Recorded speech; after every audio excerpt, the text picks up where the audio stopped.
But at this point, I guess you can say hello and welcome. Um, Welcome to this episode of Primordial Threads. I'm one of your hosts, Hannah. I'm Anna, and we have our guest on, Elle, today. Would you like to introduce yourself, Elle? Hey, I'm Elle. I live in England and I am an asteroid astrologer, and we're here today to talk about asteroids in Synastry. Which I'm so excited about. Recently, I had purchased Elle's asteroid guidebook online, and when I got that, the spreadsheet number one, I love spreadsheets, so my soul was incredibly happy about that. And then just going through, so what I did, I'll put it up later, but I filled everything out, and then I bolded the ones that were like in closest orb, and then I put it in order of my birth chart. So I had like first house, second house, third, because Yes, that's what I do in mine as well. Oh yeah, fifth house Virgo Mars is strong in this one. But yeah, and just seeing the patterns that came out and like the archetypes that were so clearly highlighted, I was like, yeah, this is a significant layer. yeah, Mhm. super fascinating. Yeah, and then I did it with my partner and my little sister, and seeing like the different archetypes that we all kind of embody and like bring together was very interesting. And that's what kind of brought us to thinking about like, what if we, like, has anybody ever looked at asteroids and like synastry and stuff? Because I feel like we do, but nobody really like dives fully into that or has, I don't know. Maybe there is, and I'm just uncultured. It's very possible. But we were really excited to invite Elle on because she has a wealth of knowledge on this. And you even just introduced a new reading that is all about relational asteroids and everything. So what does that mean to you, like a relational, like relationships between the asteroids? So yes, my new reading, Intergalactic Love, it centers, obviously all my readings focus on the asteroids because that's my thing. And yeah, I really just wanted to dig into using the asteroids as a lens through which you can explore the way that you're like built to show up in relationship. So there's many different asteroids that have this really relational quality, and the way I determine that is by looking at their mythology. And I feel like, any mythology that you're reading is relational. Like, it's about the way that the gods interact with each other, right? And pretty much all of life is relational. You could just go so far with it, but there are particular stories that are very, very centered around the relationship between like two or more people. So yeah, just off the bat, some of those are like Eros and Psyche, Zeus and Hera, Persephone and Demeter. And yeah, there's many more that you could dig into that we're going to be exploring today. Very cool. How did you, before we go further into that, how did you gravitate towards asteroids? Like, why was that the thing that pulled you in? I love this question. So I'm chronically Aquarius, and I have to I have to be like the most different and unique. I love it. So I just, like, when I first started properly getting into astrology and like seriously studying it, I started off down the more like traditional route and got in some really good foundations. And then I think it was Empress Atlantis and seeing her on Twitter and just being like, oh, okay, there's also these asteroids. And I pulled them in my chart. I did the AstroSeek calculator where it's got the like pre-programmed 14 asteroids and it just chucks them in your chart. And I saw Chariklo on my ascendant and I was like, whoa, this is big. And I started looking into Chariklo and I was like, oh my God, I had never felt so seen in my life. So it went so much deeper than the way you feel seen when you first start looking into astrology. That thing that hooks you is like, well, this is me. The asteroids just gave me that like times 1,000, and since then on I was just obsessed. And I think what kept me hooked was the element of mythology, which I've always adored since I was a kid, and then the element of like freedom that comes with the asteroids and how how much there is to play with, how intuitive it is, how much less gatekeepy it is than traditional astro. Yeah, those are just some of the, I could go on for fucking ever about why I love the asteroids, but yeah, those are just some of the things that set me down this path. That's so cool. Oh, sorry. No. What do you think the asteroids provide that the planets can't? Variety and inclusion. That one. It's the inclusivity. Like, there's so many different pantheons, so many different cultures we can look at. Like, when you're just looking at the traditional planets, you've got two figures that aren't centered around masculinity. And then when you look at the asteroids, you've got thousands and thousands of different genders that you can look at. You've also got representation of being non-binary, of being trans. You've got representation of being from a different culture. Just so much inclusivity, and that, to me, like, helping people feel seen in their lived experience and not just like disregarded by Western astro. I think that's really, really important. I definitely agree. Yeah. When I started looking at the asteroids in my chart, like looking at where I had those close conjunctions, like it gets deep. Like one of the asteroids that I have like pretty exactly conjunct my moon is Deianira, which is like, that's a hard one to work with. That's like a lot of themes of like victimhood and so I really agree with that. Like, there is so much richness that you can like even pull out of the planets in your chart and see what they're doing a little bit more in depth. And there is a lot of like what is it, like nuance. We're always talking here about how like get curious, be open, don't be biased, because something that you see in your chart, there's probably something deeper there that like don't make and there's an 1,000 different ways to interpret that.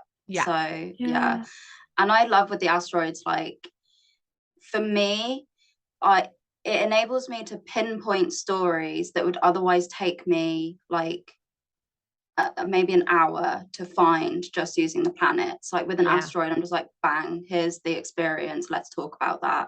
Whereas if you're just using the planets, it would take a lot longer, being like, okay, I'm seeing this that's leading to this, that's leading to this, etc. Asteroids are so, they just cut straight to the point, and I really like that. The thing that's going through my mind right now is like a flashlight versus a laser pointer. Oh my God, yes, like, the precision. I agree. I love that. I love, go ahead. Sorry. Okay.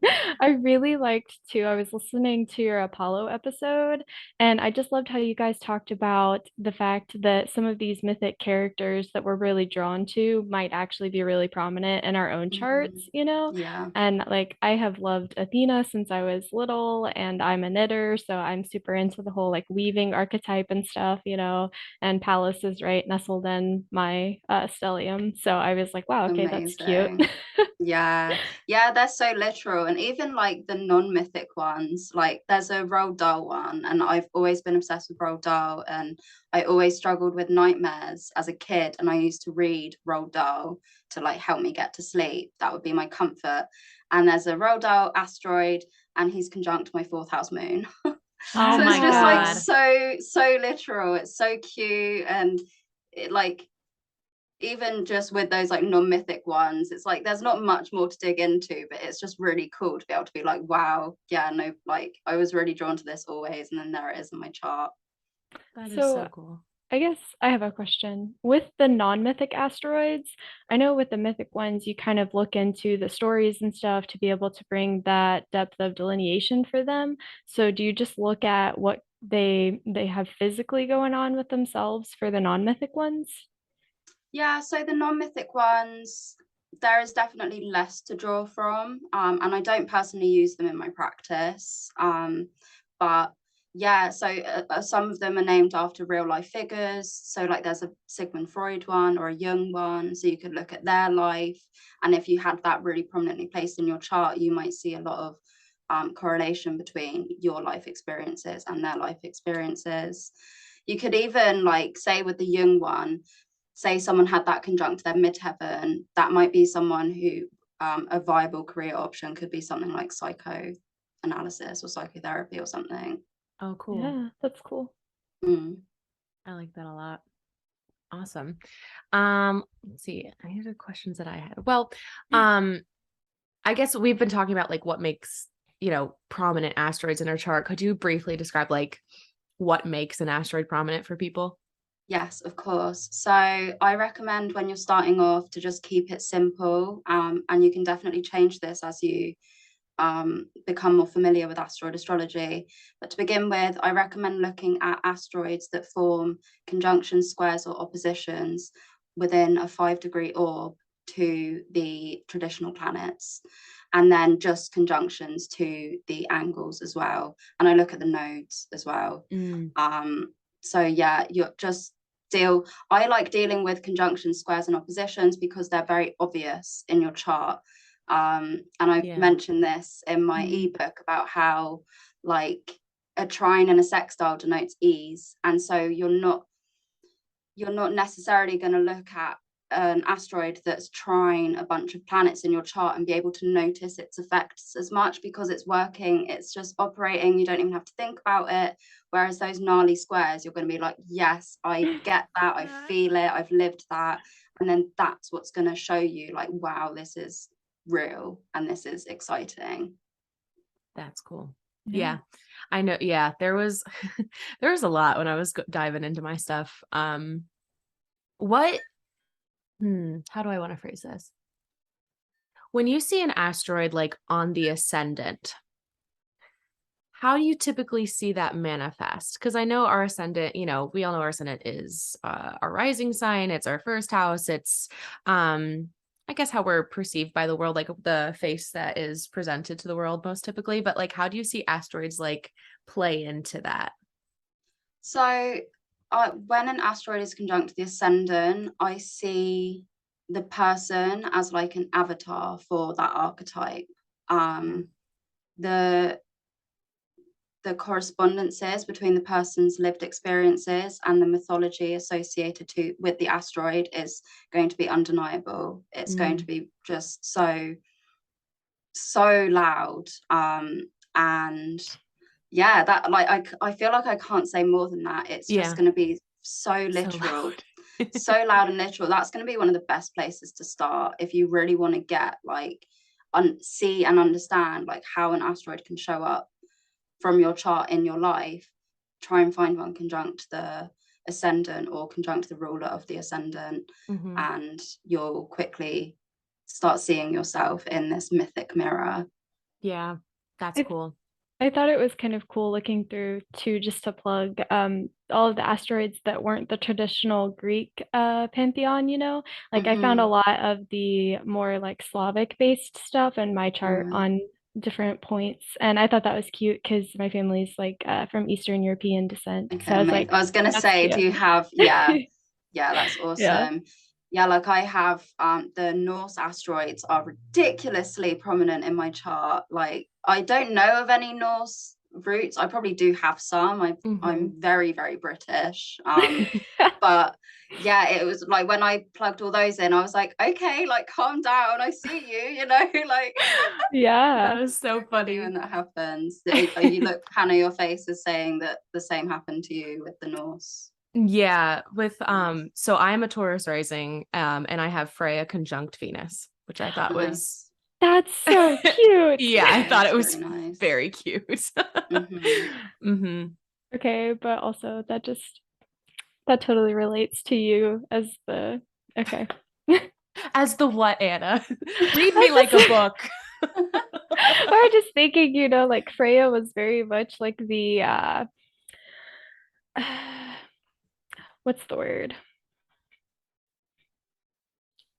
Crap, I'm blanking. It's crap. Like no, she was the shit. But no, she was like the relating kind of goddess, or was the goddess of love and like the like emotional peak of the Norse pantheon. So I'm just Yeah. thinking like you are always worried about that, and the way that you go about like connecting with people, and you're always making sure like, are other people okay? Like, how is this affecting them, you know? And that just feels very tied in. It does. No, I definitely have a lot of, and this actually ties in well with the point I was gonna make.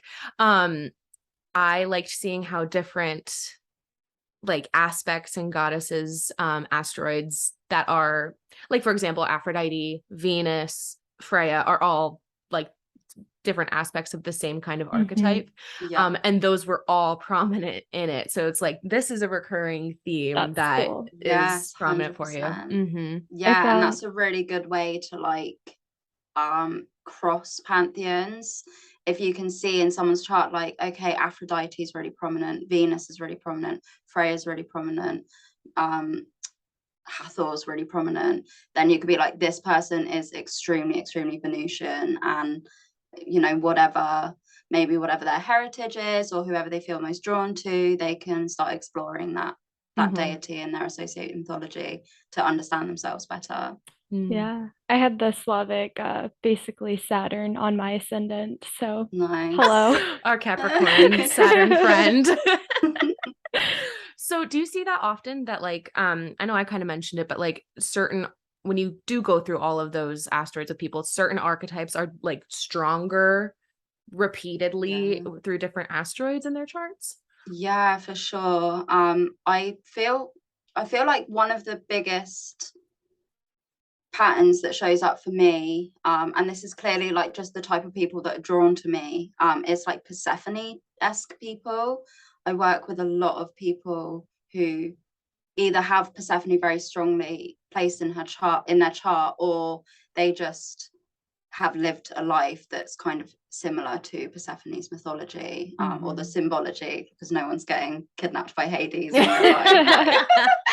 But yeah, so you so you can see, yeah, that's definitely one of the strongest patterns that I notice. And like my experience is very similar to Persephone as well. I've got Persephone conjunct my moon, so it's very interesting to that those people kind of like are drawn to me. But yeah, and another one that I've noticed very frequently is I get a lot of tricksters coming to me. I'm very trickster in my chart as well, and that's one of my favorite ones actually, is looking at all the different tricksters that are available to you when you use the asteroids, and then plugging them into the chart, and you can just really get a feel for someone's life, like, oh, you're friends with chaos, aren't you? Like, you know chaos well. And I like helping people understand that that's not a bad thing, and that there's meaning behind all the madness. Yes. Yeah. So we're kind of talking about archetypes, like the trickster and the Persephone.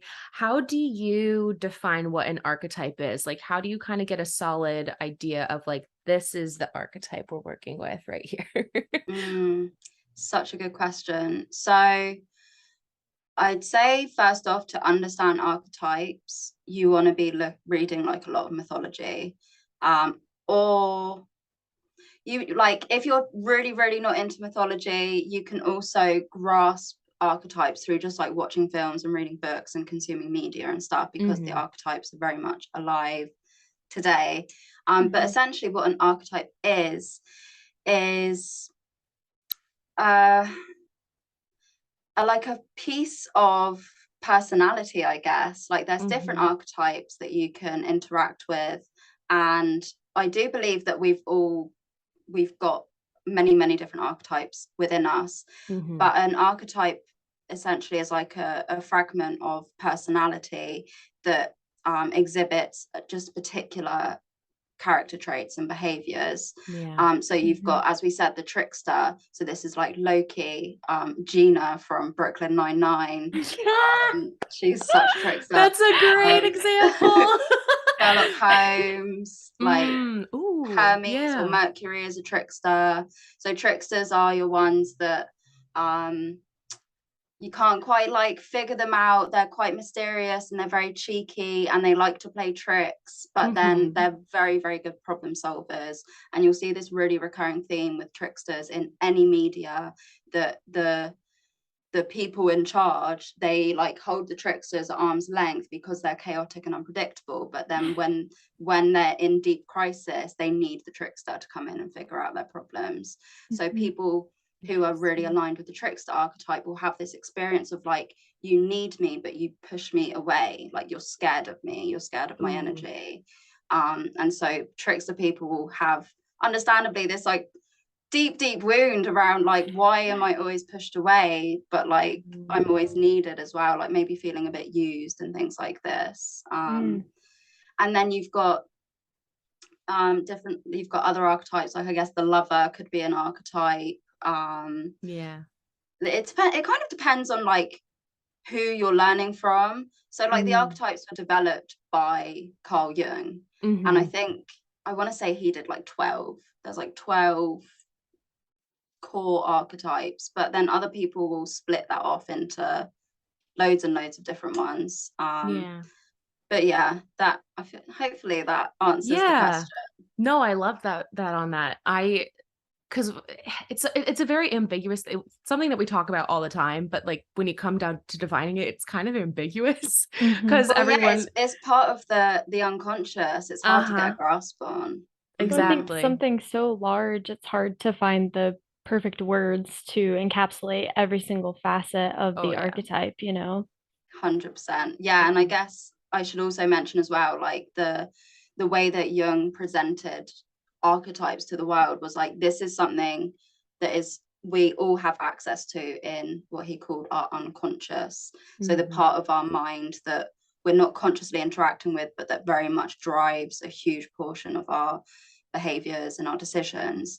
And it's the same way as like when someone asks you to draw a circle, you draw a circle, but not everyone's circle is going to look the same, but you're accessing this bank of information where you know what a circle is. And you can look at all these weird different types of circles that have been drawn by a bunch of different people, and you know that's a circle.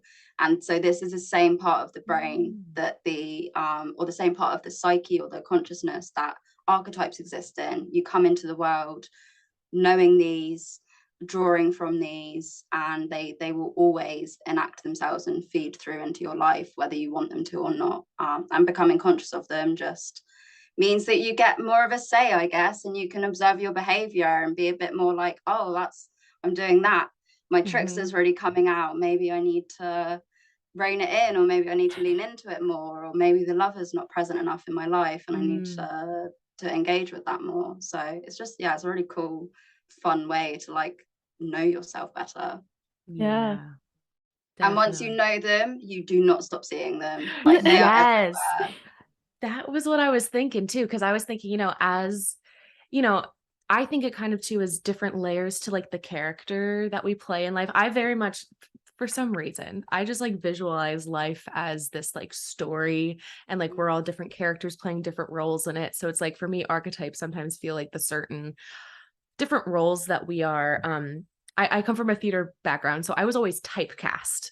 So typecasting means they look at you, they say, okay, based on your look, based on your presentation, based on what your capabilities, you'd be best playing these kinds of characters. Wow. That's the archetypes. Yes. Wow. Yeah. So I was always typecast as the mom or the villain. Or the villain. Okay. Yes. And they're always like, well, you can play that part. Other people don't have the chops for it, like trying to make it sound. But I'm just like, no, you can just say I'm intimidating. It's okay. Like, I get it. It's okay. They never cast me as like the ingenue. I was never the lady in despair. Nope. Because I was a damsel in distress. Yeah. No, I was the tall, curvy gal who could hold her own in a scene. And that was, and it's funny because like, I'm the mom friend, I'm the organizer, it's funny seeing how those archetypes that like are genuinely present in my life, and it's in my asteroids and everything, people pick up on that. And that makes me think too, like,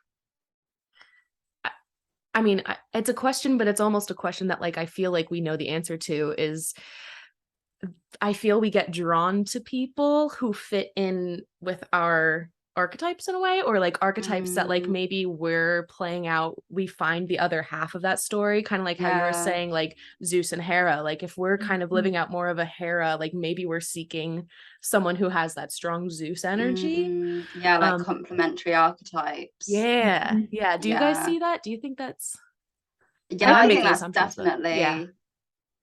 definitely like a valid thought to have. Yeah, I think we're always seeking to like complete ourselves in whatever Yeah. way, whatever Yeah. that means to us, and archetypes is certainly another way that we probably enact that. I find that I play out the same cycles with certain types of people in my life, like Mm. older women who are mother figures. I kind of play out the same type of story that I have with my mom unintentionally, Mm. but like that happens over and over again. And other people I've heard that happens too. So that Hmm. feels like a playing out the Yeah. archetypes. And been have you ever like clocked yourself in an interaction with someone where like you know about them, they're your friend or whatever, and you're like, I am reflecting to them this like pattern right Yes. now. Like I have this really vivid memory with my friend, and she was like going through some stuff, and she wasn't making good decisions, and I was really trying to like help her and like just calm her down and everything. And then I had to stop and clock myself. I was like, I'm being her mum right now. Like I need to step back and Mhm. stop. And I just had to say to her, like, do you want my help, or do you want me to like leave you alone? Because I do not want to be your mum right now. And she was like, oh Yeah. my God, wow, yeah, like that's really interesting. Ooh. So yeah, I don't know if you guys have ever clocked yourself like playing into those sort of archetypes as well with other people. Oh Yeah. yeah. Oh yeah, 100%. Oh yeah. Yeah. I think there's something too to be said for like as soon as as soon as you get validation for a certain role or something that you provide others with, it's like, Mhm. oh, well then that's my purpose, quote Yeah. unquote. Like that's Yeah. what I'm supposed to be doing. And what I think the richness of asteroids can provide is like seeing, okay, well that's what's on the surface, like that's what's loud. But what else is there? Because like I'll Hmm. use myself as an example. I have Psyche on the ascendant, but I also Nice. have Hephaestus, Ooh, which wow, is okay. very interesting. That's a story of a lot of like rejection, a lot of, Mhm. and it ties in a lot with the Aphrodite stuff. So I realized like while I do have this desire for love and to share love and spread love, I often reject my own self. I was Mm. just thinking like both of those figures have issues with Aphrodite, and so both of those being on your ascendant is giving me like this is my projection, but I feel like that is immediately showing like an Aphrodisian aversion in you, because you're archetypically programmed to view Aphrodite as like a threatening figure. Yeah. That's interesting that it's your chart ruler then, though. Yep. How Yeah. interesting. Yeah. Yeah. Yeah. So, which is like I was saying, like I do feel someone who is so programmed to like give love and I want the, but then it also like there's so Mhm. many mixed messages with my own self and receiving that and Hmm. whether I deserve it and all of that kind of stuff. So it's like there's a lot of, calling yourself the lovers and as an archetype is like valid and great, but there's a lot of richness and depth that goes into Mhm. it. I feel that Oh way about yeah. the planets and their archetypes as well. Like Yeah. I Yeah, agree. 100%. so multifaceted. Mhm. Oh I my gosh. think that I definitely notice myself being the Saturn figure for people sometimes when I don't necessarily need to be. Because Right. I'm like, there will be order and you are fucking up, and I'm totally gonna help you, and I'm gonna tell you exactly how you're fucking up. But some people don't really like that, or it's not the time or place. Yeah. Do No. you slip into this quite like parental role with people? Yeah. Mm, Yes. yeah. Experienced. In a good way. I need that. I'm sorry. I try to be nice, No, but I'm just you like, are. well, this is my Like opinion. this is what needs to happen. It's quite clear. I try to ask though. I'm like, do you want my opinion or do you just want me to hold Yeah. space for you? You do. Because Yeah. You do. Yeah, I'm getting better at that. I used to, because I'm very Capricorn heavy as well. I have like Mercury, Venus, and Neptune all conjunct in Capricorn. And so I'm always the friend that's like giving these solemn advice and like telling people where they're fucking up. Yeah. And I got to a point like a few years ago where I was like, I need to shut the fuck up unless someone asks me what my opinion is. Like, it's really manipulative of me to assume I know best. Yeah. So, Oh God, yeah. I definitely had to work on that. Yep. And I'm like, oh well, that's why some people didn't like me whenever I was younger, basically, because I was just playing that out, and I'm like, okay. Especially when you're a kid looking at adults like, what are you doing? Like, what? So true. Like my teachers hated me. I was that smart kid, like, no, you're wrong, sorry. I love that. I feel that experience though. Oh yeah. Oh my gosh. It's funny how all of those like we just said, like you guys have similar Capricorn things, and that Saturnian quality comes in and expresses itself. I feel like that's what astrology is. It's just working with archetypes, whether we realize it or not. And I feel like once we acknowledge it, it becomes a lot more fun, a lot more creative, a lot more room for expression. I can't help but keep hearing the word stereotypes in my head as well. And it's very interesting. Like, they're kind of hard. Like, I feel like they're hard to discern from one another, a stereotype and an archetype. Ooh. And I do feel like it's an important conversation to have, because stereotypes are harmful. And so I guess we should say in this discussion about archetypes, like, knowing your archetypes is not an excuse to categorize someone whose experience you're not familiar with. Yes. So yeah, like, be responsible with your information, I guess. Absolutely. Yeah, no, I definitely think using the archetypes as a lens for your own self-discovery, or if someone asks you to explore that kind of story with them, then doing that. But like we always say, like, check your bias, make sure it's not something that you're projecting as something that you want to see. Oh my God, like how many times have you looked at your own chart or like a Synastry chart and been like, I don't think that square means what I think it means. I'm just overreacting. It's like, no, it means what you think it means. Like, stop. Yeah. I think to backtrack just a little bit, I think stereotypes also are a little bit more pigeonholy than archetypes, where I think the archetypes speak to the different, shades of a thing, where the stereotypes are kind of like, it is just this one thing and that's it, and you're wrong. One-dimensional. Yeah, I agree. And I think that's where some of the hurt kind of comes in, because it's like, well, we are multifaceted and it doesn't always present in the same way. And so I think that's how I differentiate them, I guess. 100%. And so when you're like thinking about yourself in these archetypal terms, you are not just one archetype. Like, you might have one archetype that's much more prominent than the others and comes out more frequently, but it depends on what area of life you're interacting with. Different parts of you are going to come up. Like, that's human nature. That's how we operate. So you're not just one thing, and neither is anyone else. No. Yeah. And I think that like it really speaks to the richness of asteroid astrology, because it can, like I said, like when I looked at all of those, it wasn't just one archetype that jumped out at me. I'm like, oh, there's a lot of different stories here, and they're taking place in a lot of different places in my life. Like my 7th house, nothing, absolutely nothing.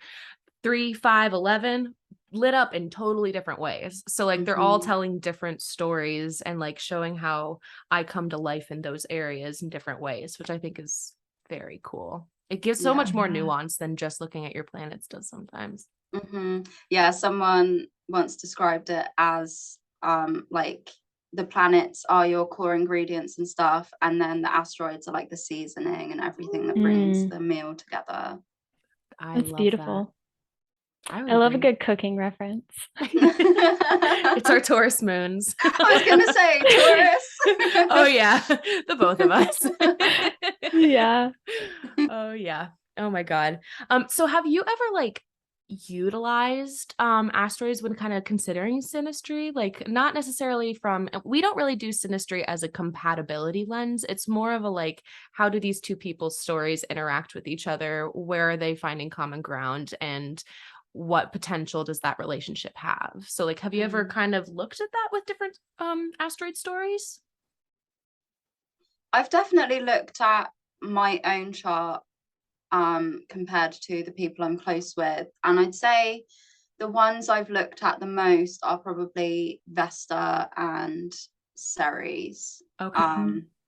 Admittedly, this feels horrible to say on this episode about synastry. Admittedly, I don't look at synastry very often. That's fine. That's okay. But but I feel like I can be like, okay, I know your chart and I know my chart, so I can just know these things work well together. But yeah, Ceres and Vesta are ones that definitely interest me when it comes to looking at your synastry with another person.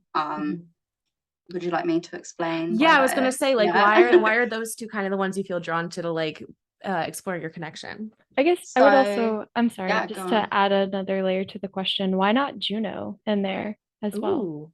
Ooh. Yeah, good question. So I'll start off with that. Not Juno, because I think I feel an aversion to Juno's mythology, because it's so, I feel like there's so many like stereotypes in there, and it's very associated with like being a wife, and not so much a mother, but being a wife. And I've never wanted to get married. I'm also like non-monogamous, and so I just really do not gel with Juno's story. That is changing now, though. Now I'm looking at it through a different lens. But yeah, historically, Juno has been one that I'm like, no, I don't get you. Yeah. But so Vesta is really a really interesting one to look at, because she denotes devotion, and the thing or things that you put a lot of time and energy into. So for example, I have Vesta in my 7th house conjunct my sun, which is the ruler of my chart.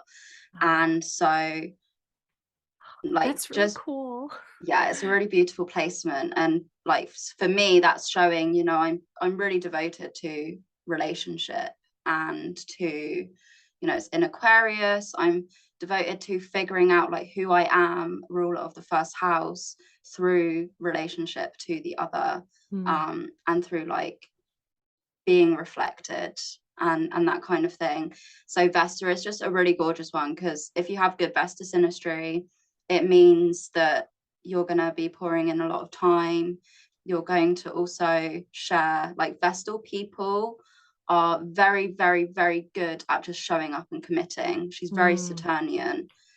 And so Vesta synastry is going to show this like wonderful ability where you're both just showing up like, yes, this is important. Like, this isn't just it could even be casual, but it's like you're showing up like, I am not fucking around here. Even if this is a temporary connection, it's important, and I'm showing up in this way that's very aligned with like my spiritual values, something that I have to be able to pour time and energy into. So Vesta synastry is a really cool one to look at. And then Ceres, you're looking at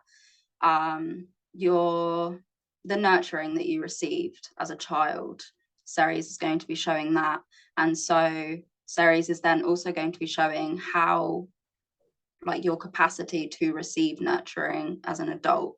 And obviously that's a huge part of relationship. So to use my chart as an example, again, I have Ceres again in my 7th house in Aquarius. So my nurturing was very sporadic. It was coming and going. It was unpredictable. Very, like, just quite detached, not your typical like nurturing that you'd expect maybe from Ceres and Cancer. And so this made me very, very independent and self-reliant, and it then makes it difficult for me to trust that people can show up and meet my needs. And so Ceres is just really great at pinpointing like your fundamental needs. I really like looking at Ceres as the sort of bottom 2 layers of like Maslow's hierarchy of needs. I don't know if you're familiar with this. Yes. Yes. So the foundational layers of that are like your food, your warmth, your shelter, your and then the next one up is going to be like connection and love and like being supported. And Ceres just encompasses all of those things, and you can't like tap into the higher levels of things like your spiritual and creative needs if you're not having your basic needs met. And the same goes in relationship. So if the basic needs aren't being met, then the sex probably isn't going to be very good, and the communication is not going to be very good, etc., etc. So yeah, Ceres is an amazing one to just look at like what's going on at this really, really basic level. You could probably also see if there was some like maybe stressful Ceres synastry going on, maybe you'd be looking at a story around like we were mentioning earlier, where you're reflecting them like negative qualities of their parent to them. So if they had a really overbearing mother and you had like Ceres squares going on between you, you could be showing up and being this really overbearing partner that's just like triggering them, and things like that. Wow. I'm just like looking at this synastry and I'm like, oh, there's a lot of stories happening here. It's loud. Yeah. No, yeah, my partner and I both have our Ceres with our Mars. Wow, okay. So but then in your own charts, in our own charts, Ceres conjunct Mars. Yep. Both of you. Wow, okay. But then my Vesta is right on his Mars Ceres conjunction. That's really cool. Yeah. So I definitely see that, like, I have definitely like, I do this as a person. I think I'm very devoted to making other people feel comfortable, feel safe, and have their needs met. So that like feels very all tied in. And then his Vesta is conjunct my Venus, which is like a kind of nice little symbiotic relationship. Yeah, that's really nice. Yeah, they're really great asteroids to look at, and if anyone's listening and is like wanting to learn more about this and get into this more, then those two in particular are really great because there's so much information. Like Ceres was the first asteroid ever discovered, and Vesta was the 4th asteroid ever discovered. Wow. We've known about them since like the early 1800s. So there's lots of information. So they're a good place to start. I love that. Yeah. Very cool. I love Vesta. I really enjoyed your Vesta episode of the podcast as well. For those, I don't think we mentioned it specifically, but Elle also has an asteroid podcast. That's what we keep referring to. Yes. And it is a wealth of knowledge. So if you do want to continue to like learn about them, there's she does have episodes, I believe, on both Vesta and Ceres separately, correct? Yes. Yeah. So they have those episodes up.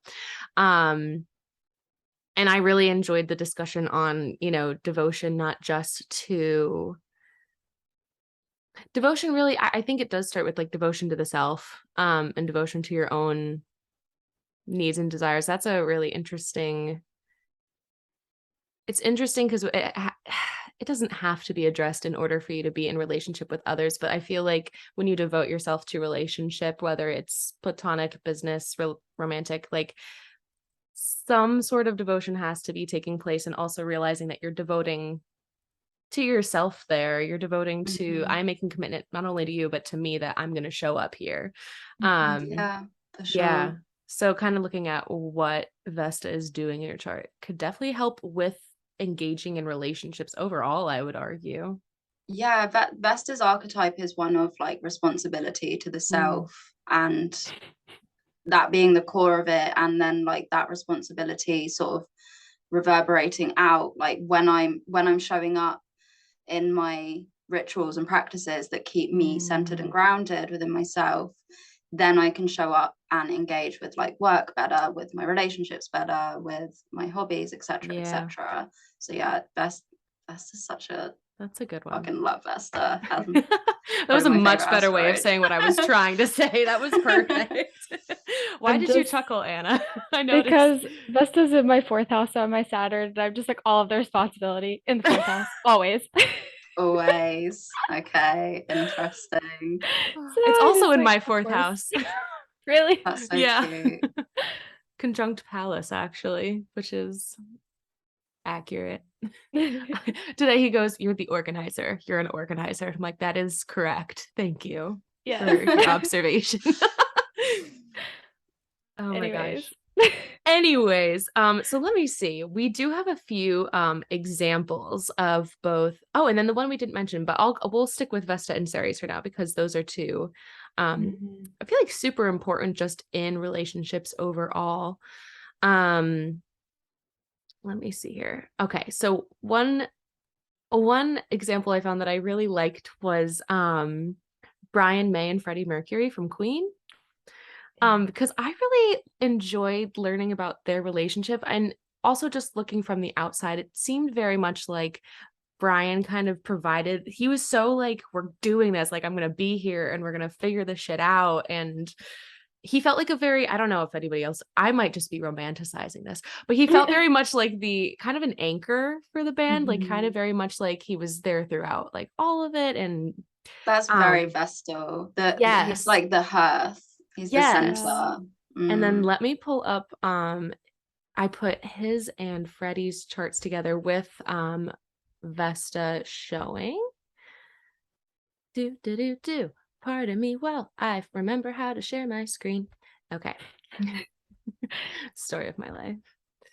Of the song changes every time. It does. Okay, here it is. So here, right there, Brian is on the outside, Freddie's on the inside. So nice. And his, or I'm sorry, no. Freddie is on the outside and Brian's on the inside. Yes. And Freddie's Vesta being exactly on Brian's sun. I feel like Brian like showed Freddie the way in a way. Like that's what that very much like speaks to me, at least. Yeah, like a lot. Lighting the way with his son, with his core personality, and like shining this way where Freddie could show up and I guess center himself in these like Vestal characteristics and behaviors that are very, very necessary when doing something like being a fucking rock star. Like that Vesta is so prominent in people who are like known for their careers, because you're pouring in all of this time and energy into your calling, your passion. Vesta's going to be there. So that's a really, really interesting conjunction that they have. Yeah. And then another one I like, and that was very interesting, is that Freddie's Uranus is exactly square Brian's Vesta, which feels very like Freddie did feel like kind of a disruptive figure in the band, just because I mean, he's like the tortured artist, right? Where he's just so genius, he doesn't know how to function in the way society's laid out, you know? And you could really see how that would like someone, I guess, more like sensible and on the path like Brian, that's going to be, I love how we're like speaking about them on first name basis. All right. And Brian just like is like this. But no, like how Brian's like Vestal qualities is like it's being impeded or impacted by the erraticness of Freddie's behavior. That's a really literal manifestation of that. And then that even feels reinforced by having the Sun Saturn conjunction as well. Like Brian's Saturn and Freddie's Sun, and Brian's like, oh my God, please, I'm begging. Please just make a schedule, Freddie. And stick to it. And then Freddie says, no, look, all of this Neptune Mars. Like, oh my God. Yeah. But then at the same time, Brian's midheaven with Freddie's benefics. Like, like he got a lot of good from working with Freddie. But it was fraught with delusion. Yes. Wow. Intention. Yeah, I think that's a really cool way of looking at,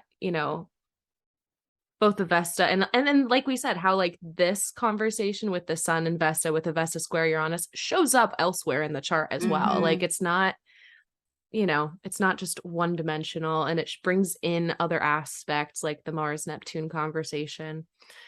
Yeah, that's something I've been kind of thinking about a lot lately, is that if you have a story that's really prominent in your chart, it's not just going to show up in one place or one placement. It's going to be repeated over and over again across all the different techniques. And then Yeah. that's where you're Yes. kind of like, oh, wow, okay, that's why this is Yeah, just this like huge. just it's so deep, like deeply ingrained into the nativity. Yeah, I love when that Yeah. happens. I agree. All right, so I will stop with that one. Do you want to And go Beyonce, Jay-Z?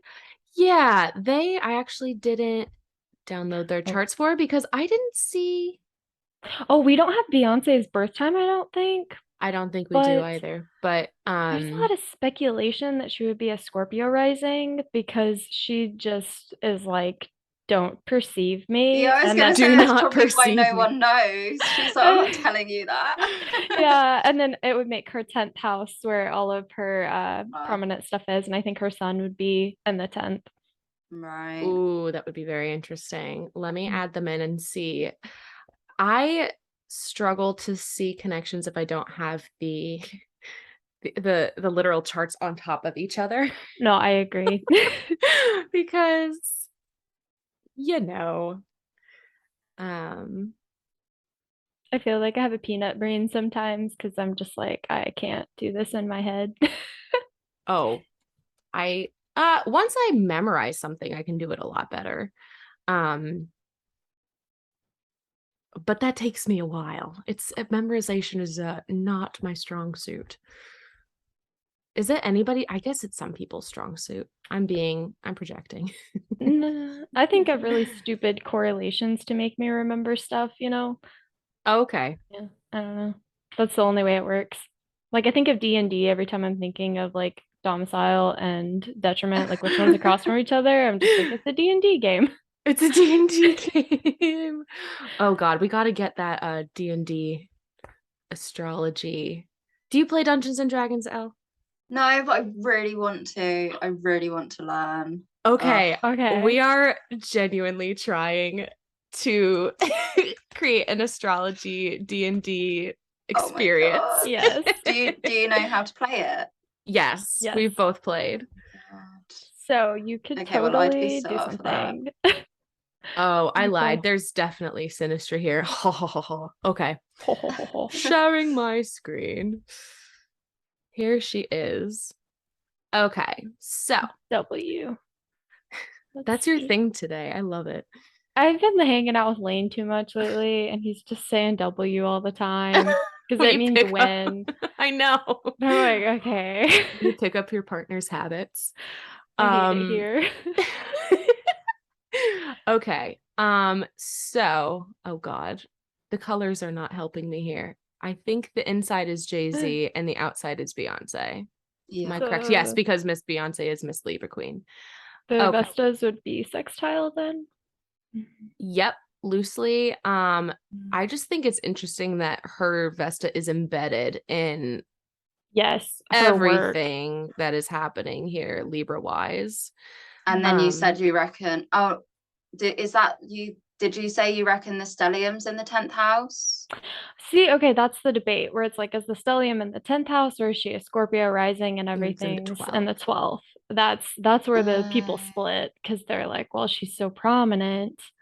But I often find like celebrities, especially those with a huge fan base, wherever they have a stellium, you probably want to put it in the 11th house because that's your fans. So what would that make? That would make her a Sag rising. Ruled by Neptune Jupiter in the 11th. Oh, well, Neptune in the first is definitely. I don't know much about Beyonce's like character, but me neither. Yeah, that feels Neptunian. Right, yeah. Like, yeah, Sagittarian. That would make her a 10th house sun then. Interesting. Let me just see exactly where our Vesta is. At 15. Okay. And it's smushed in between Jupiter and Pluto. Okay, wow. So having Beyonce's Vesta here, where Jay-Z's Uranus and moon, that feels very interesting to me because I know that they've had struggles with like Yeah. devotion and Yeah. staying dedicated, and him kind of being the Uranus on her Saturn, where she having Vesta with Saturn, like that is such a reinforcement of that Saturnian. Mhm. And she is so devoted to her shit, like she Right. Yeah. And like it's in Libra, and I feel like this whole stellium with Vesta in Libra makes her someone who, like we were saying, is so serious and committed, not only to her career, but also like relationships. And yeah, so you can see like, and then his behavior is very Uranian and it disrupts, but she's yes, like in it still, and she's like, we're working through this, we're moving through this. That can only be done when like you're just unbelievably devoted to moving through relationships. yeah, absolutely. And him having his moon there too, like I feel like he probably finds security in all of that, Mhm. you know, and having moon Uranus together, I can Yeah, imagine well, I mean, feels like a very tumultuous it is. experience. Yeah, you can see how he is someone who like makes rash decisions, probably when Yeah, he's like emotionally triggered. Venus And Neptune. yeah, like it, yeah, that's Hello. very, They're both Uranus moon people. wow. Oh, Yeah. That's so interesting. And yeah. hers is in Scorpio. Gosh, it's so interesting. So yeah, hers is probably going to be like her erratic behavior when she's emotionally triggered is probably going to be more directed at herself.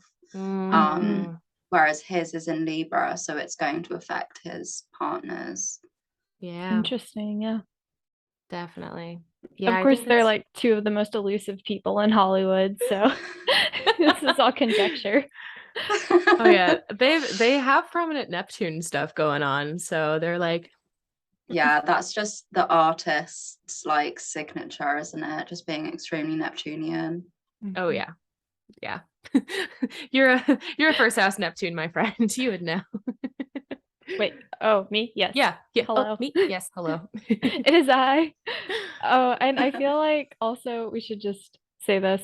I am not a new person. I just have new Oh hair yeah. color. New hair color. Yeah. Anna sent me a picture of her with dark hair, and I showed it to Austin, who has met her, and he was like, "Who's that?" I was like, "That's Anna." He's like, "Are you sure?" The Sun Neptune stuff is just like, hello, So in the funny. first house. Awesome. All right. So now let me let's go into Ceres and the people that I mean, I've been wanting to kind of look at these charts for a little bit just because they are fascinating. Yes. But and they're so public, so they're so easy to like see stuff. yes, I am talking about the Kardashians. Um, Kris Jenner and her Ceres synastry with all of her children is fascinating. I have it all written out because it's just a little bit easier to. I wish I could. Why don't my arrows work? It's okay. Mercury, please start moving. I'm begging you. I need Mercury back in my life. Oh no, I say that as if Mercury hasn't been here the whole time doing things. I've just been ignoring it. We are coming for context, we are coming out of Mercury retrograde literally today. So I'm excited. I think that it has brought a lot of reflection and reworking of things that were very necessary to address. So it was a rough one, but I think we're all going to be better for it. Tangent done. Here's Kris Jenner's chart. That Ceres is so prominent. Wow. Like it's opposite her moon, it's square the ruler of her chart. Yes. It's in her fifth house of children. Yes. Wow. Yes. Kris Jenner's chart in general has so much going on with it. I stared at this for a very long time because I was like, that Pluto Jupiter conjunction. I'm gonna be honest, it surprised me that she didn't have more eighth house stuff whenever I saw her chart, because I just expected that. She's more eighth housey. I mean, let's see. Is that because she's good at like getting other people's money? Yes. Well, I mean, look at the ruler of the eighth in the second. Like, oh yeah. Okay, yeah. that'll I mean, do I'm her. just thinking like, she married rich and then she's been able to build a wealth of an empire off of her children. So ruler of seventh conjunct Pluto in the 12th. Yeah. Wow. Oh yeah. It's so interesting as well, like, because obviously her kids are her life and you'd expect to have a really busy fifth house. So to me, that shows how important Ceres is in her chart. Yes. Ceres is carrying a lot of weight there. Yes. Also, the funny just signification of Capricorn typically being associated with career and work and stuff, and like she's literally made her children work. Ouch. So let's dive into her children's, because I'm not coming for you, Chris.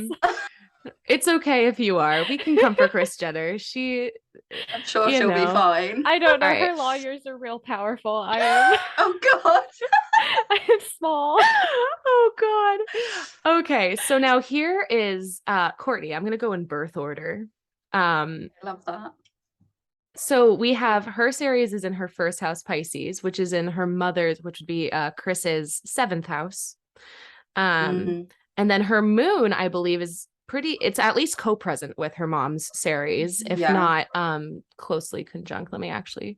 It was 23 degrees. 21. Yeah, you were 21. Yeah, you were right there. Yeah. Which is at 21. Their Ceres are both at 21. It's interesting. Yeah. That is interesting. Courtney's Venus. That is nice. And I mean, that makes sense that it would, first daughter probably had like an early childhood that was very focused on her before things continued. Well, I don't think that they weren't doing any of the big public stuff that they had been doing, because she was just married to Robert and he was just, famous lawyer. Yeah. I like she and her mom. Can I put these side by side? Let's try it. Oh yeah, baby. Nice. All right. Let me technology wizard. Not really. This was lucky. Let me see here. So, I liked just general Synastry stuff that she had Saturn in her mom, which is her mom's rising sign. We've got that going on in her mom's seventh house. So they have a very, I guess I didn't expect them to have as much. I don't know. Their relationship has never struck me as like close. That's probably the Saturn in her mom's first house, though. Like there is that boundary around self. Yeah. It's very interesting, like seeing Ceres in Courtney's first house, because this is, to me, like showing how formative Courtney's mum has been in her entire identity. And I don't know, I'm getting the vibe that probably she was really raised in a way where like her mum was kind of controlling her appearance, making decisions about like how she presents herself to the world. This is in especially Pisces. Venus and Pisces there in the first as well. Like deciding, just telling her what makes her beautiful and like being controlling around that. A lot of confusion there. This is happening in Pisces. Probably dictating like who she even has relationships with, the things that she buys, the ways that she relaxes. And like I feel like Chris has just been there, like just like this is how you're meant to live, that is a great read. That would make a lot of sense too, just because at the point that Courtney would have been growing up, it's when they would have been super concerned about, okay, what are you doing socially? Because we're trying to climb, right. Yeah, and I really associate that with Virgo as well, and Chris obviously a Virgo rising, so she's coming into the world with this like approach of like, we must be perfect, and I'm gonna pick at you until you get it right. Wow. Yeah, so that one's hefty. Let's move into our friend Kimberly. Is she the second born? I think she is. I think it's Kim and then Chloe. Okay. So here we have Ceres is in Cancer, exactly conjunct her mother's moon, which I thought was super loud. Ooh. Yeah, that is so close. Wow. Like 20 minutes in between. I'm like, whoo. And her Wow. midheaven is exactly conjunct Chris's ascendant. Wow. Yeah. So like it's so interesting when you see that kind of synastry. It's like, wow, that's like for whatever Also, her reason. Jupiter is on the midheaven, so that would be on her mom's ascendant as well. And Yeah. Kim was kind of the big fish of the family, that really like blew everybody up. Yep. Mhm. Yep. They both have that 12th Yeah. house thing going on. Everybody has I did notice everyone has big 11th house placements. Chris and Courtney both have their moons there. She has Pluto and the sun and Saturn, which is like, whew, okay, girl. Longevity. Her Kim's moon is exactly conjunct Chris's descendant as well. Oh my God. You're right. Wow, which is interesting. And then you think about Courtney's, Pisces stuff going on in relation to that as well, is like, huh. Yeah, and then so Kim's Ceres is very, very closely opposing Chris's Ceres. So that to me is speaking to like the way that Chris shows up as a mum is complete opposite to the way that Kim shows up as a mum. Yeah. And even like you could maybe see like their love languages are very different. Oh, definitely. And like the way Chris raised her was maybe not quite what she needed to feel safe and nurtured and supported. Definitely, I could definitely see like themes of exploitation in a way. Yeah, with the 8th house Ceres. Yeah. For sure. Yeah, and like the 8th house, I really like looking at the 8th house as where we're like prepared to go to the underworld. Yeah. And so Ceres being placed there and Ceres being a chthonic figure in mythology, like that just feels like it's really, really tying Kim maybe more to like Persephone's side of the story. Persephone, you say? Have you got? I sure do, folks. Love this. Excellent. Sure do. All right, we're gonna go kiss on this. We'll do the same thing. So we've got Kim, and then we've got Miss Chris. Okay. I did the Hades, Persephone, and Demeter. Yeah. So Persephone in Chris's chart is right near her Ceres, which I think is interesting. Super interesting.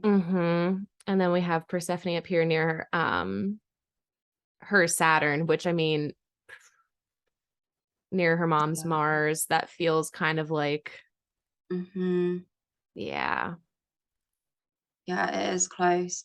Yeah, and I feel like we're seeing both of these people have Persephone and Ceres like doing big things in their chart, and so this is really amplifying generational trauma, perhaps.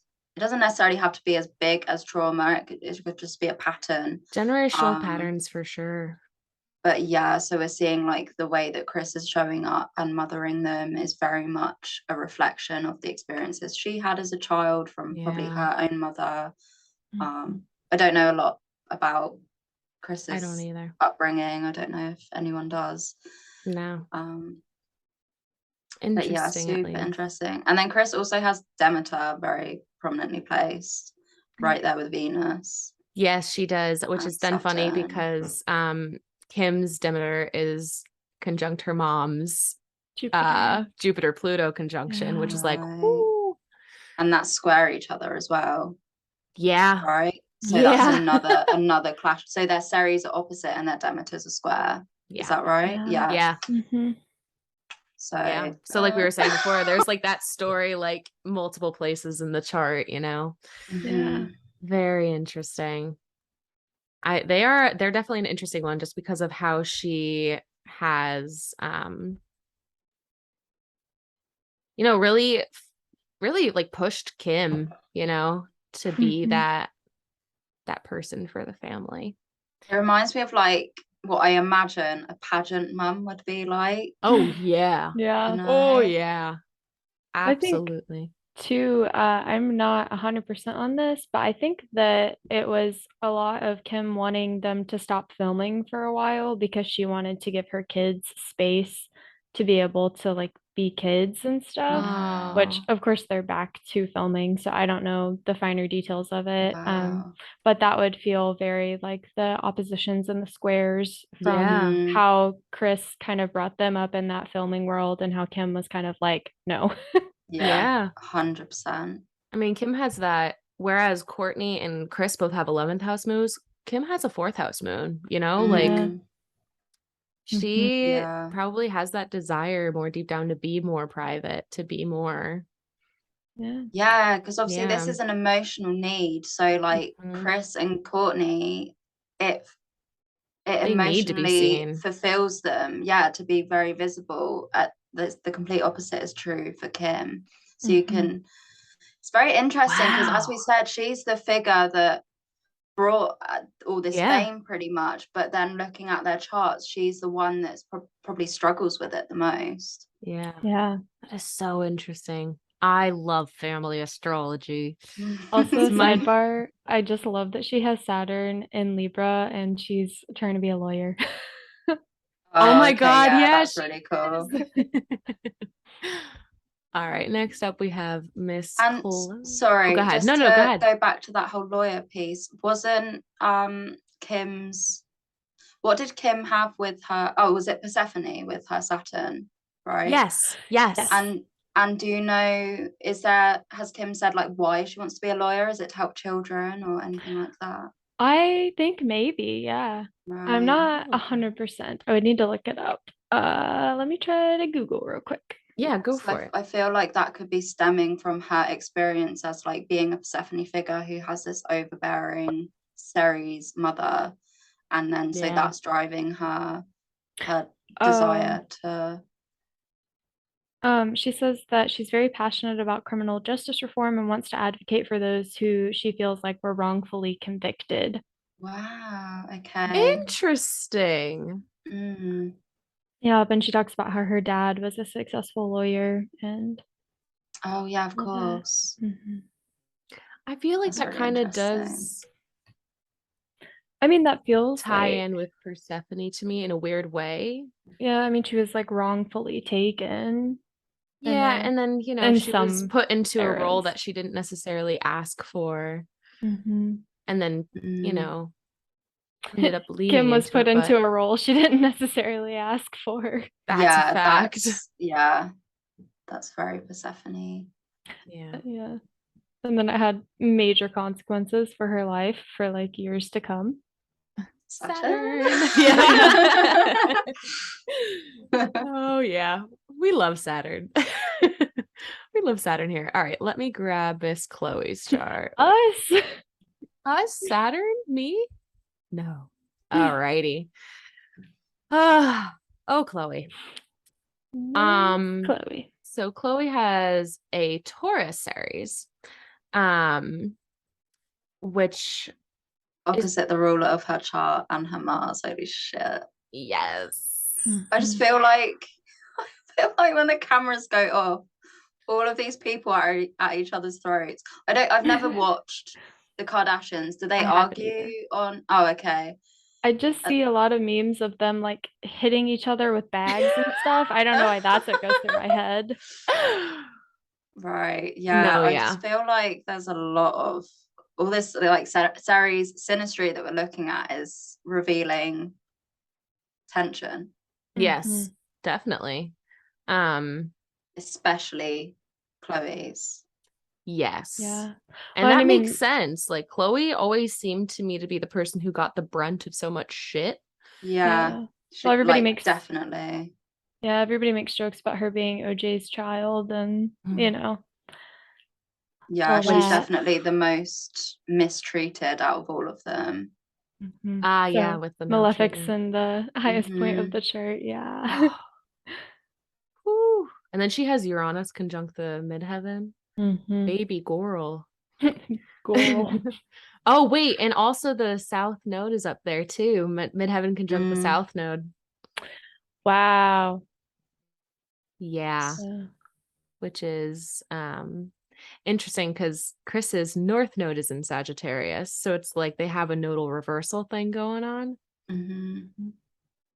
On top of the Ceres opposition. And you know, like Chris's Saturn and Venus and Sun are all in Scorpio as well. Like her Sun is conjunct that Mars in Chloe's chart. So it's like, yeah, she was the force that maltreated, you know, like Phew. ouch. I mean, I think she got a lot of flack for not, you know, looking like her sisters and how they were constantly pressuring her to change her appearance and, you know, just who she was to fit in better with the archetype that Chris was trying to create for the Kardashian name, you know? Yeah, absolutely. And interesting as well, I think she's the first sibling that does not have a mutable rising. Chris is Virgo. Courtney was Pisces. Kim was Sag. Now Miss Chloe is a Aquarius rising. Odd one out. It's the third child. It's the middle child syndrome, you know? Whew, wow. Yeah. And then having, wow. There's a lot to dive in there. I think, and that's one reason why I love family astrology too. Like, number one, you have so much to work with. Like here we have 3 different examples of not just their synastry with their random planets, but with Ceres as well. Like you can see how the parent has a different relationship with each child and how it can be reflected. Yeah, for sure. Yeah. All right, let's blaze through the last 2 gals because there's a lot of children in this family. I don't actually know whether Kylie or Kendall's older, not gonna lie. I think Kendall's older because Kylie's my age, and I'm always like, wow, I should be like a billionaire or something, and what have I done? Now, this is what's interesting to me because Kylie was recently on an episode of she and her mom, she and Chris were on James Corden, and Chris did a lie detector test, and one of the questions that she was asked was, "Who is your favorite child?" And she said Kylie, and it didn't go off. And here so that means it's true. Yes. Ooh. Sun exactly. I'm conjunct her moon, you know, exactly.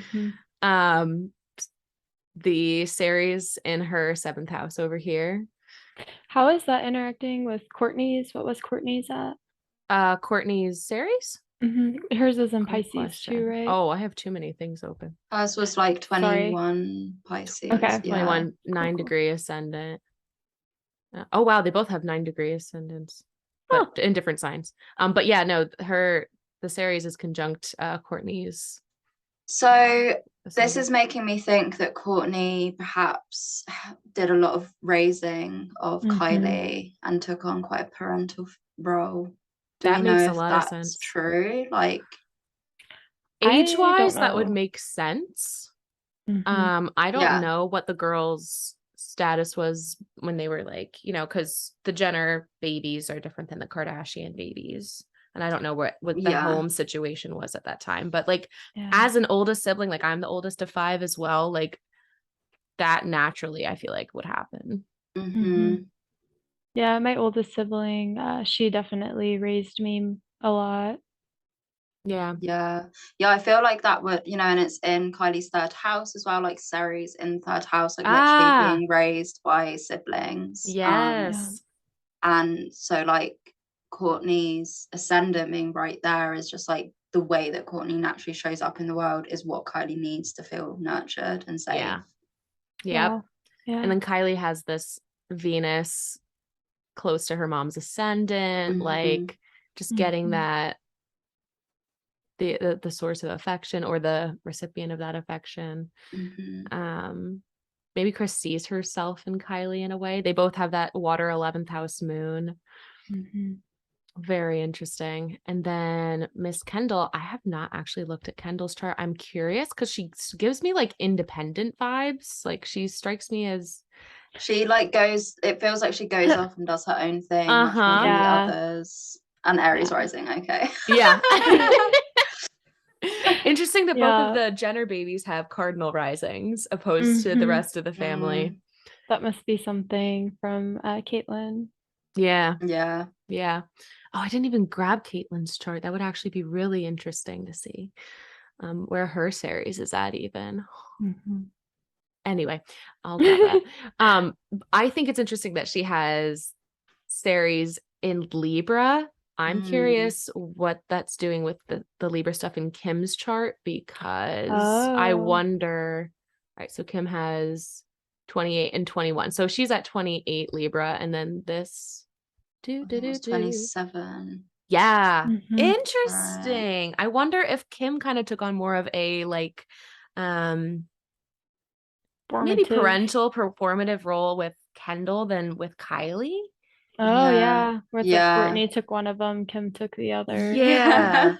Because they do kind of give me similar vibes. Like Kylie and Courtney, like I don't know. The Kendall, I can see more of a clear thing with Kendall and Kim because they have both become very independent. They've done their own thing. They like, you know, Kim is kind of the figurehead of the family, but even I really don't think she chose that. I feel like I can even tell that without looking at her chart. Mm. And then Yeah. Kendall kind of shows that too, like, I'm here, but I'm like, And then it also adds the other layer that, you know, Kendall and Kim have this connection, and then Courtney and Kylie do, and then Chloe's just out in the middle. Or Again, the Aquarius, odd one baby. out. Yeah. Wow. Mhm. And Makes she's a the lot of only like sense. fixed rising as well. Like Yup. the only one who doesn't have a sister with a shared Yeah. element. Yeah. Yeah. Wow. Yeah, I think this is interesting too. It is conjunct Yeah, her Neptune and Mercury. Mercury thing Then going that on. Neptune though, that could throw like, I feel like perhaps Kendall has just a very, she finds it hard to like grasp onto who her mother is. Yeah, and vice versa, because she also has this Mercury here going on with, you know, they both have their Mercuries there. I feel like there may be like some weird communication, like knowing. Yeah, like some telepathy going on or something. Like they may not be able to actually communicate in words. They just kind of like They do just it. vibe. They just vibes only. Thanks, No Mom. words, just vibes. And then they do have the sun conjunct one another. So there's another kind of like inherent knowing. Would it Yeah. be like her having some, you know, illusions around who her mom was as a mother, that she has her Neptune on Chris's series? Yeah. And then her Ceres is on Chris's Neptune. So it's like they have a Ceres Neptune relationship going on for sure. Oh That's a shit, great yeah, read. that goes both ways. Wow. Yeah, and then so I feel like if you're imagining how that would then manifest throughout Kendall's life, like not having this firm, solid sense of like what a mother is, that would obviously really impact like, okay, yeah, this is leading to why she's so independent, because maybe she doesn't know how to like ask for what she needs, or maybe she doesn't even know what her needs are. Or like she doesn't trust people to give her help, so she just like does everything by herself. Also, she's the only one without kids. Yeah. So that true. kind of Neptunian series where it's like she doesn't compute. Yeah, literally, like motherhood is almost like just ungraspable to her. And the ruler of her fifth is that eighth house sun. So maybe she's just like, yeah, how about that one? Yeah. Well, I mean, she's probably just seen so many different ways that motherhood is played out through everything, and she might kind of be like, I'm good. I'll be the cool aunt. Literally. And she does have like moon also opposite Chiron. So there's that too. There's that dynamic going on. Yeah. Oh God, I could go on forever about Chiron, but that one's, we know Mr. Chiron. We've been new. Shit. Yeah. Wow. These are actually a lot more in depth than I thought they were, which is great. Great for That's us. what you want. Yeah. Any last reflections about any of the Kardashians before I start sharing my screen or stop? Nope. Nope. Gorgeous. All right. Okay. Where are we at? Time-wise or topic-wise? Topic-wise. I guess one thing I want to bring up, just this is total left field, so We love yell to see at it. me. My Mercury's in Sag in the 12th, okay? It's our favorite. And then mine's in Mercury, and I'm just like, mine's in Mercury. Mine's in Cancer. So then it's just like we're always like in the feels. There's no structure. It's fine. And me with my Capricorn Mercury, like, guys, let's stay on topic. Oh, And no. that's why we need the anchor.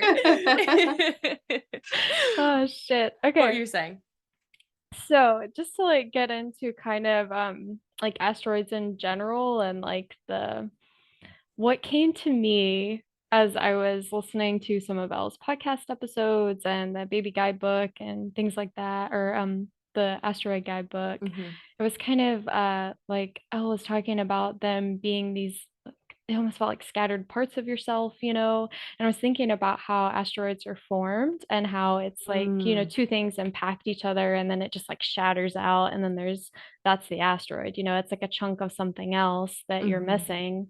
So it felt like all of these are just little pieces of ourselves that we have to go and like collect and see, and I just thought that was I real cute. love that. Yes, I really love that. My friend Sammy speaks about like spelunking for asteroids. So like literally like going and searching and like gathering them all up and seeing what you found. Like this is why I love them. It's such a fun, intuitive, like steeped in curiosity process. It just like fulfills my inner child. Just like, let's go searching and exploring and see what we find. Yeah, and then absolutely. or like it also reminds me of like when you go trick-or-treating and then you come back and look at like what did I get? got. Yeah, it's like that. It's really fun. That's cool. I guess another question that's been kind of like floating around in my head while we've been talking, and I know this wasn't one of the ways that you listed using the asteroids, but I've just kind of been thinking like the asteroids that are in the 12th house, would that kind of give some credence to like your mental state and like what goes on in the deep-seated recesses of the mind, Yeah, 100%. Yeah, anything 12th house, of course, is going to be speaking to like what's going on, like maybe just about here, like and very much driving the ship, like to speak to the unconscious again, where we find all these archetypes. They say that the unconscious makes up over 80% of our decision making. Wow. And so anything in the 12th house is so major in your chart. It's so worth paying attention to, because it's like pulling the strings back here, and when you like take a look at what's going on, but it's like opening up the bonnet of a car and like looking what's going on. If you don't do that process, then you don't know about the health of the car and it's going to break down, etc. So absolutely, asteroids in the 12th house, super important, and are going to tell you a lot about what's going on back here.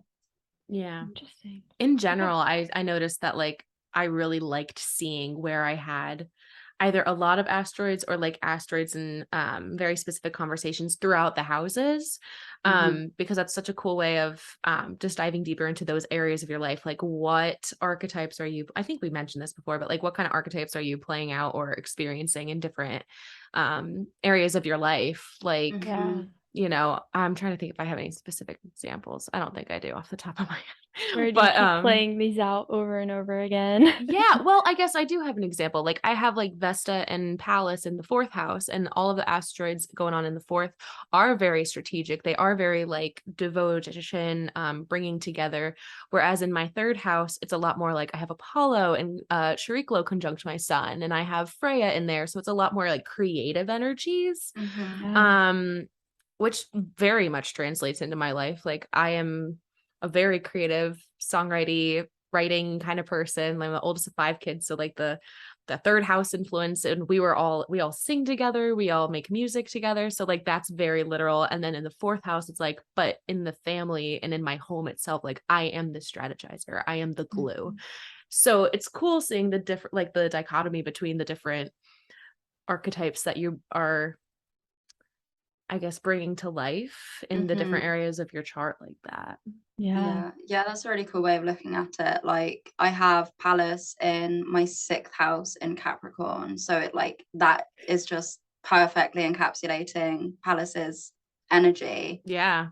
Yeah, I really like that. And then I have like Lilith in my 3rd house with my Mars, and so like again, this is just like really mirroring this like difficult story that comes through when you're looking at Lilith, like having her co-present with my greater malefic is yeah, definitely. Like if I could put her anywhere in the chart that she belongs, it would be there.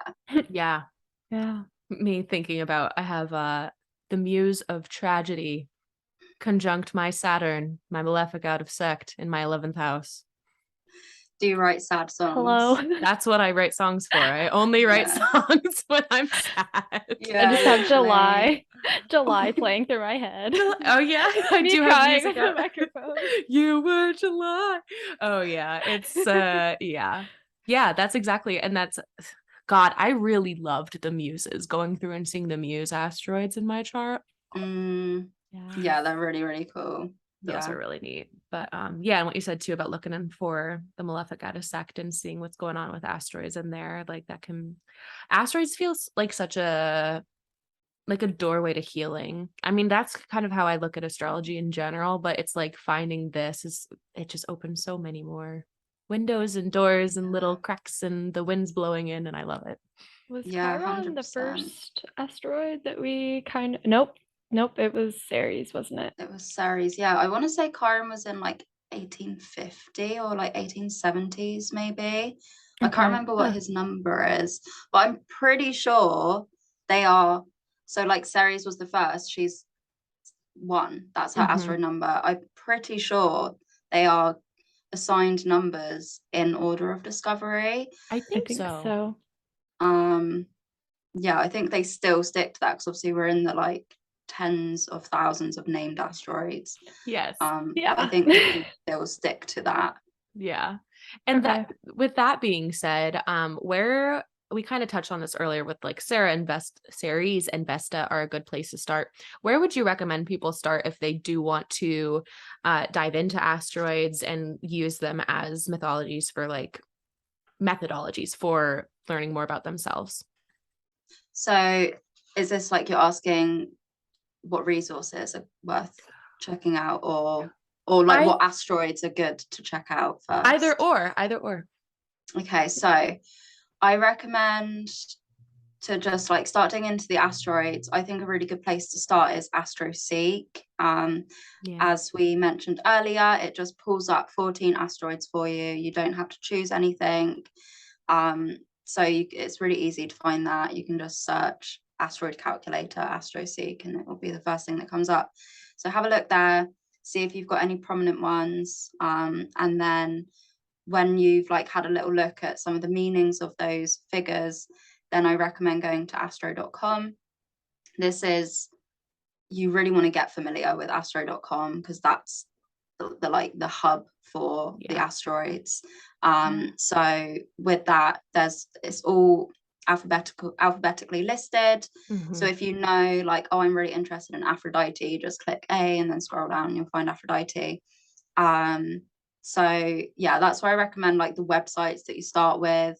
And then it depends on like how you like to learn. If you're someone that really, really enjoys looking up asteroids and being given information like this is what Ceres means in this sign. If you like learning like that, then I'd say stick to the big four: Ceres, Pallas, Juno, Vesta, and then like you've got Chiron. There's a lot of information about him. Stick to the really popular ones because there'll be just hundreds and hundreds of pages to read through. If you're not as interested in that and you'd rather learn just sort of and use your intuition, like the core way that I learn about an asteroid's meaning is just through their mythology. Then you're not constrained by anything, because you're just using the mythology. And so like from there, just like look up your favorite mythological figures. You can, Wikipedia has like this really cool way where it's sort of sectioned off, like these are asteroids named after Greek mythological figures, these are named after Slavic mythological figures, Japanese mythology, etc. So you can find that on Wikipedia and it will list all of them and their numbers, so you can just plug those into your chart. Yeah, I really encourage people to do it intuitively. I sometimes just scroll through the list and just be like, that weird name is really jumping out at me, so I'm going to click that. And I might not know anything about this mythological figure. It might just be like a person, it's named after a random person that I don't know. But yeah, just the asteroids, it is an opportunity more than most things in astrology to be very explorative and very intuitive in your approach. So just let yourself feel into it. There's no right or wrong way to do it, and let yourself have fun. I love that. It's a really beautiful fun process. It so is. Don't get in your head like I'm not doing it the right way. Like just don't. That's not what they're there for. Just explore. Yeah. And I will say again, like I definitely recommend to any of our listeners who want to get into this. Elle's guidebook does come with a super helpful spreadsheet, and the guidebook is great at walking you through delineation and walking you through like this intuitive approach that they're talking about. And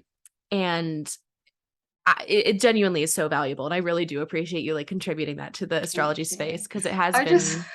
I'm glad you brought it up. I probably should have said my ebook is also a good place that you can learn. But yeah, no, my ebook. It is. I wrote it for. My main thing with writing it was just like saying to you, like holding you and just being like, you can do this. Like it is not this scary. Like yes, it's vast and it can be overwhelming, and that's why I was like, just do this and then you can just go have fun with it. Like it is, just cut out all the crap and the overwhelming stuff, figure out why you like the asteroids. Is it because you like mythology? Great, then just deal with the mythic asteroids and go from there. So yeah, there's my ebook, and my podcast is also great if you don't have any money to spare. Like you can look through the episodes on my podcast. I've also got masterclasses that dig into specific asteroids, and I do asteroid readings, and my readings are very like, when I read for you, I explain to you why that is that thing. Like I fucking hate in astrology where someone like tells you something and you're like, but why? Like, but why? Why should I believe you? Like, what are you drawing from? So yeah, my readings are like, they're part reading and part like mythology asteroid lesson. Like I'm teaching you the whys of everything. So get reading with me. And then other people I really recommend checking out are Empress Atlantis. They have an incredible asteroid directory on their website, which is empressatlantis.com. David Leskowitz is an incredible astrologer who focuses on the centaurs, which are like specific division of asteroids that includes Chiron, Chariklo, Phallus, Nessus, and others. So David's website is centaurs.space. And then another incredible resource is Michael J. Morris's NORWAC 2022 talk on the minor asteroids. Absolutely incredible lecture that's available on their website for purchase. I think it's like $20. It's so good. I really recommend that. So yeah, free resources and very affordable resources. And there's loads to explore. Yeah, we'll put links to all of those in the show notes as well. So, Yep. yeah, any last reflections on asteroids or anything that you want to like give as a parting, like good A parting a gift. parting something? I think I just really want to reiterate, like, just allow yourself to like do it in a way that feels good to you, and don't I think I say this so much because I know for myself, if I get in my head too much about like having to do it perfectly, then it takes away all the fun, and I just shame myself, and then I like avoid the thing. And I know that the asteroids can feel like this kind of big, scary, unknown thing because there's so many tens of thousands of them to choose from. And so I think like just letting yourself be really free with it. There's not going to be any like traditional people like leaning over you like that's not how you do it, you're doing it wrong, you're being stupid, etc. There's none of that, so don't do that to yourself, and just go play. That is my parting. I love that. Parting words of wisdom. I like that too. Yeah, that definitely ties in with what we always say about Synastry, you know, check your bias at the door, get open, get curious, and have fun with it. 100%. That's all. All right. Well, thank you so much for being here today, Elle. This has been such a fun exploratory conversation that I'm so glad we got to have. Where can people find you at? So you can find me on Instagram. I'm at Steller.Sanctum. On Twitter, I'm StellerSanctum. Same on TikTok. And then yeah, you can, all my links will be on the bios there, and then you can see all my stuff that I mentioned. But yeah, those are the places that you can find me. Awesome. And then you can find us at Sappy Saturnian, at Astrology, also at Primordial Threads with no E or A because whatever. Twitter hates us. Twitter hates us. We chose a name that was too long. It's fine. But once again, thank you so much for being here. And I'm so excited for our listeners to dive into asteroids and enrich in their astrology practice. Yes, thank you so much for having me. I just want to say as well, like, this has been so fun. As I mentioned earlier, I don't typically spend a lot of time looking into Synastry, and it's just been really, really fun to like hang out with two fellow astro nerds and just like look at some charts and get excited over it. So yeah, thank you. It's been really enjoyable. This is what we do. So if you ever want to just nerd out, let us know and we will host that space. All right. Until next time, everybody. Bye. Bye. Bye.